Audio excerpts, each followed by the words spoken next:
ஏன் அவர்களால் அந்த காட்சியை பார்க்க முடியாது? சித்திக் நாயகம் நபி மரணிக்கின்றார்கள், சித்திக் நாயகம் கூட இல்லை.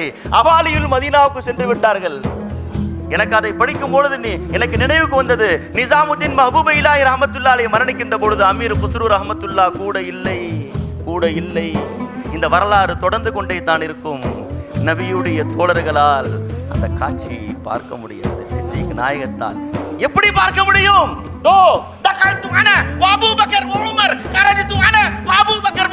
கையை பிடித்து தோ வருகின்றார்கள். நாங்களும் இப்படித்தான் வருவோம், சொர்க்கத்திலும் இப்படித்தான் செல்வோம். பார்த்துக் கொள்ளுங்கள், இவர்கள் தான் என் காது மூக்கை பார்க்க வேண்டுமா? சித்திகை உமரையும் பார்த்துக் கொள்ளுங்கள். இவர்கள் யார் தெரியுமா? எப்படி வானத்திலே 2 வசீர்கள், வசீரானி ஃபிஸ் ஸமா, வானத்திலே எனக்கு 2 மலக்குகள் வசீர்கள் இருக்கின்றார்கள், ஜிப்ராயில் வ மீகாயில், வசீரானி ஃபில் அர்தி, பூமியிலே இவர்கள் தான் என்று சித்திக் நாயகத்தை உமர் பார்த்தையும் பார்த்து நடந்தவர்கள் எப்படி பார்ப்பார்கள் நபியுடைய மறைவை?